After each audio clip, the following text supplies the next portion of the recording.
അപ്പോൾ നമ്മുടെ PLL algorithm explain ചെയ്യുന്ന വീഡിയോന്റെ 10ാമത്തെ വീഡിയോ ആണ്. അപ്പോൾ നമ്മൾ ഇവിടുത്തെ ഒരു സോൾവ് എന്ന് പറയുന്നത് നമുക്ക് ഈ രണ്ട് കോർണേഴ്സ് നമുക്ക് സോൾവ് ആയി കിടക്കുന്നുണ്ട്. ഇനി നമുക്ക് സോൾവ് ആവാനുള്ള ഈ രണ്ട് പീസുകൾ സോൾവ് ആവാണ്ട്, അതേപോലെ ഈ രണ്ട് കോർണേഴ്സും സോൾവ് ആവാണ്ട്. അപ്പോൾ നിങ്ങൾ നോക്കുകയാണെങ്കിൽ ഇവിടെയുള്ള ബ്ലൂ യെല്ലോ പീസ് നമുക്ക് നേരെ ഇവിടേക്ക് പോകണം. ഇവിടെയുള്ള ഗ്രീൻ ആൻഡ് യെല്ലോ പീസ് ഇങ്ങോട്ട് പോകണം. അപ്പോൾ ഇത് രണ്ടും അങ്ങോട്ടും ഇങ്ങോട്ടും സ്വാപ്പ് ആവണം. അതേപോലെ ഇവിടെയുള്ള orange blue yellow corner piece ഇവിടേക്ക് സ്വാപ്പ് ആവണം.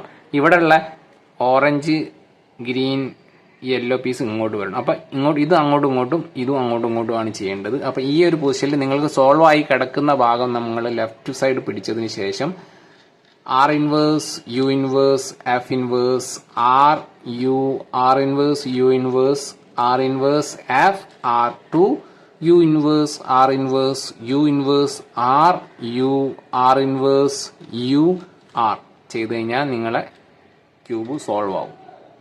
ഇത് കുറച്ച് ലെങ്തി അൽഗോരിതമാണ്. നിങ്ങൾ ഈ ഒരു സിറ്റുവേഷനിൽ തന്നെ നിങ്ങൾ ഈ അൽഗോരിതം ചെയ്ത് കഴിഞ്ഞാൽ നിങ്ങൾക്ക് ഈ സിറ്റുവേഷൻ വരും. എന്നിട്ട് വീണ്ടും ചെയ്ത് പഠിക്കുക.